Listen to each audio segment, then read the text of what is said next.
a man who was walking with his son in the park. And they're walking together, and his son looked at a crow in a tree, and he said, "Baba, what's that?" It's like a 2-year-old kid. Baba said, "It's a crow." And he said, "Baba, what's that?" And he said, "It's a crow." "Oh, okay." "Baba, what's that?" "It's a crow." "Oh, a crow. What's that?" "It's a crow." It went on for 10 minutes. He asked him 30 times, he counted. Dad kept a score, and he put it in his little journal. "My son, today we were walking in the park, asked me about a crow 30 times. It was the cutest thing in the world." 30 years go by. The son is not 2, the son is 32. Father calls him, "Son, can I come over?" "Dad, it's not a good time right now." "Son, just bear with me. I just need like 10 to 15 minutes. That's all I need. Just go for a drive. I need to talk to you about something." Whatever. You know what? Okay, fine." So he comes over, gets in the car. They drive over to a park. "What's this about, Dad? Can you tell me quickly? I got things to do." "Just take a walk with me, son. It's okay." I'll take a walk. I see a crow in a tree. The dad says, "Son, what's that?" "Seriously, Father? It's a crow." "Oh, son, what's that?" "Is this a game? I have things to do, okay? It's a crow. You can't see? I just got you new glasses last month. Why is this happening to me? Dad, why are you so difficult? I don't understand what the problem is. Just tell me what you really want. I'm busy, okay?" The dad pulls out his journal. He says, "Son, this is something that happened 30 years ago. We were walking down this park. You saw a crow. And you asked me 30 times. And I gave you a smile every time. You couldn't handle twice. What are we giving our parents?"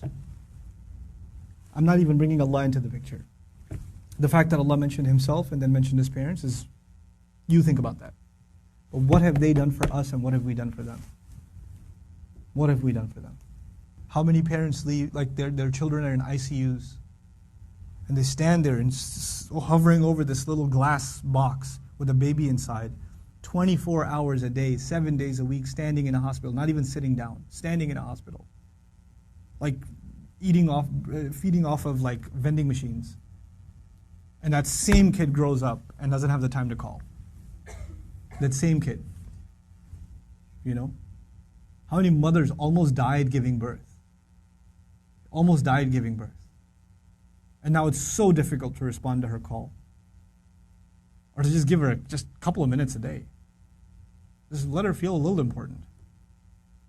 You know how unfair that is, that you were the most important thing to them and they are so insignificant to you? How unfair that is?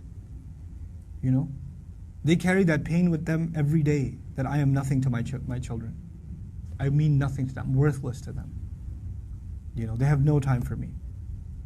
When something is worth something to you, it gets your time. Most of you at this age, you want to just get away from your parents. You just want to be with your friends. You want to be on your own. You just don't want to be with your parents. You know? That's, you develop this crooked habit now, and it will only get worse over time. Our parents have very, very, very strong emotions. They're very protective of us. For them, you won't know this until you become a parent. For them, it doesn't matter when you turn 60, you're still their baby. They still remember changing your diaper. They still remember feeding you milk. They still remember burping you and cleaning up after you peed in the back seat. They still remember that. You don't remember that, they remember that. My son won't remember that. He'll think, I gotta go. Then all of a sudden he stops complaining. I'm like, oh, time to roll down the windows.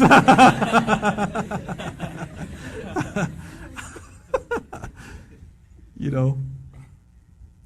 Then he starts talking about what toy are we going to get for Eid. I'm like, oh, okay. This has not been a good day for the car. But when he's graduating college and when one day he's getting married and one day he has his own, he's not going to remember that. that. But guess who'll never forget? I'll never forget. I'll never forget carrying him into a bathroom, cleaning him up, changing his clothes. Abba, put the Spider-Man pajamas on. He won't remember any of that. I will. And that same kid, when he's talking back to me one day, when he's telling me, Dad, I just don't understand you, okay? I don't have time right now. When he does, it's going to hurt, man. It's going to hurt. That's what you do to your parents. That's what I do to my parents. They were our life. They gave up their life for us. Our parents gave up careers for us. Our parents gave up vacations for us. Our parents gave up friends for us. You know that? I know that now. I didn't know that then. They had their entire life planned until you came along. And then you became their plan. You became everything. And you have the nerve. One thing doesn't go your way.